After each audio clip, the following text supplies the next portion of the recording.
Pemuda ini memiliki kekayaan ratusan miliar. Tapi dia tidak bisa menyembuhkan penyakitnya sendiri. Ketika dia menyentuh wanita, tubuhnya akan keluar ruam-ruam merah. Dia tidak tahu cara mengatasi alergi itu. Luhan bergonta-ganti wanita seperti playboy, untuk mencari wanita yang tidak membuatnya alergi.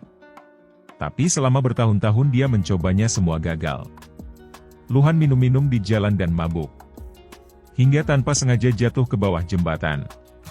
Untungnya seorang gadis bergegas menyelamatkannya. Tetapi Luhan sangat mabuk sehingga dia tidak bisa melihat dengan jelas wajah gadis itu. Luhan merasakan kehangatan gadis itu dan tubuhnya tidak menolaknya. Saat bangun, gadis yang menyelamatkannya telah pergi. Dan salah mengira gadis licik ini sebagai orang yang menyelamatkannya. "Siapa kamu?" "Namaku Randu." Luhan kira dia telah menemukan takdirnya.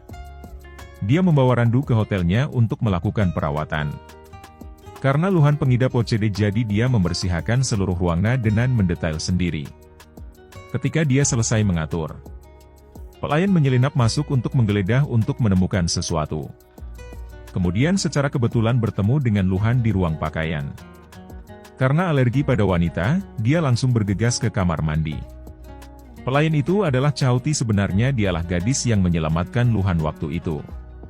Tapi mereka tak ingat satu sama lain, Chauti bekerja sebagai pekerja paruh waktu di hotel itu. Chauti ingin mengungkapkan perasaannya pada Vimaj, namun seorang nyonya memanggilnya. Jadi dia menyimpan surat itu dulu. Tak disangka kamar itu telah dipesan oleh Luhan.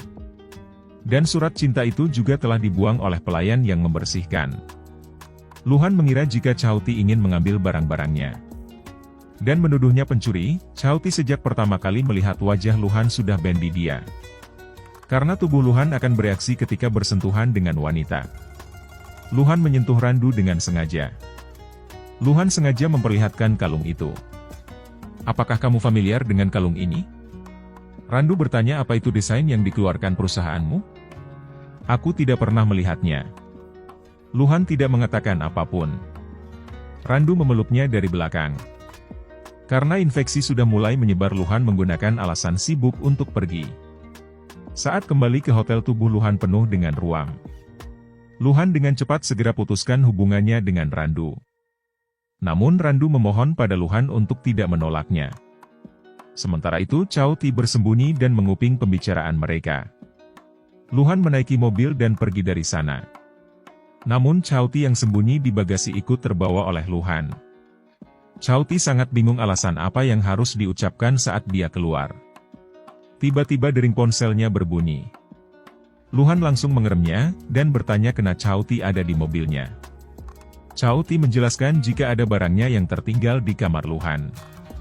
"Aku juga tidak mau menyentuhmu."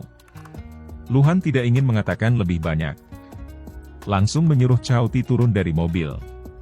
Tapi di mana ini tidak ada desa, ataupun toko kemana dia harus pergi.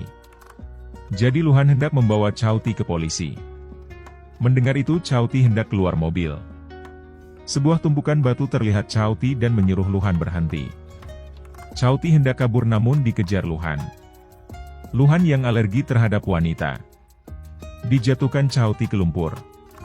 Karena Chauti pernah jadi atlet angkat besi, dia dengan mudah menumbangkan Luhan yang lebih tinggi dan besar. Chauti menginginkan suratnya yang hilang dari Luhan. Tapi dia mencari kemana-mana, surat itu juga tidak ditemukan. "Aku tak tahu kamu datang dari mana. Namun untuk apa aku yang seorang miliarder mencuri sebuah surat yang tidak berharga?" Ya, surat itu memang tak berharga namun isinya berharga. Luhan yang mendengar itu sedikit kasihan. Pada saat itu tiba-tiba hujan deras. Membuat Luhan mengeluh, "Apakah tidak ada yang lebih buruk lagi? Aku lelah, astaga." Chauti yang melihat Luhan seperti itu langsung ingin menggendongnya. Namun didorong Luhan, dia tidak akan pernah biarkan diri Anda diremehkan. "Jika aku harus pergi, aku akan pergi." Chauti yang merasa bersalah jadi mengikuti Luhan.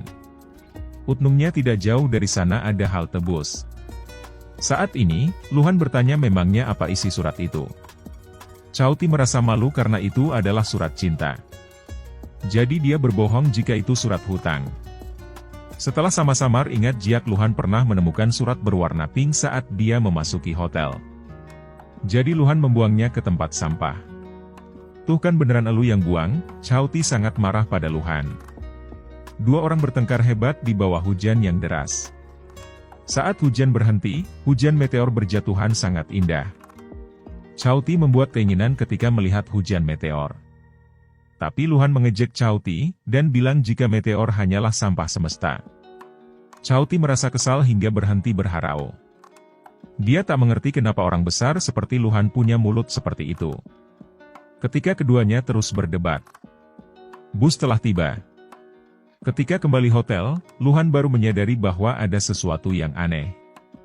Padahal dia telah berkontak lama dengan seorang wanita namun tidak ada reaksi alergi.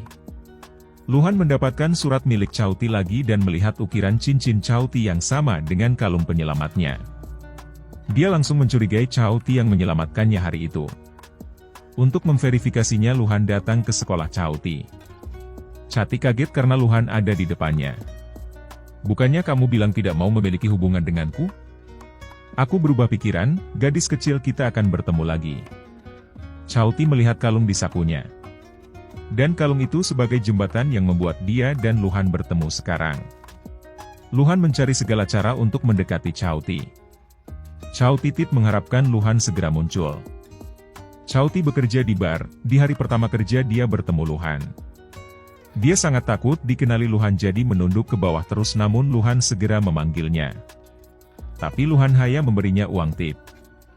Luhan bertanya tentang Chow Ti pada manajer bar.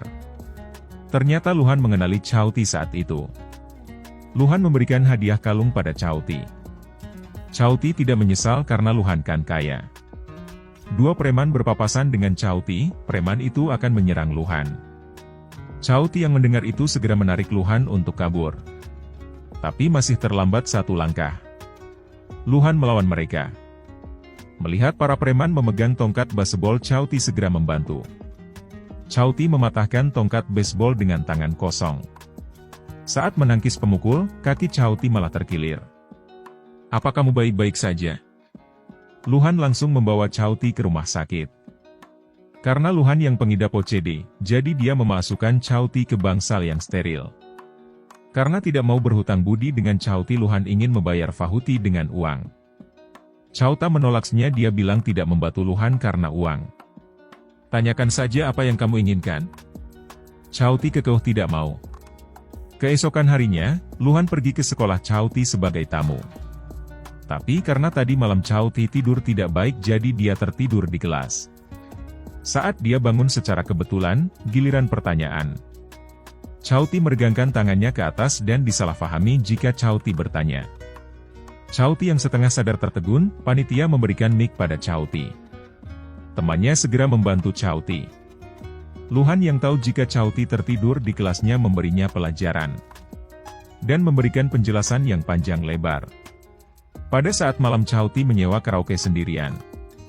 Luhan datang dan bilang untuk ikut dengannya. "Tapi aku sudah menyewa karaoke ini sampai jam 9. Agar tidak menyia-nyiakannya mereka berdua malah menyanyi bersama. Keesokan harinya Luhan seminar lagi, saat sedang berbicara tiba-tiba dia batuk.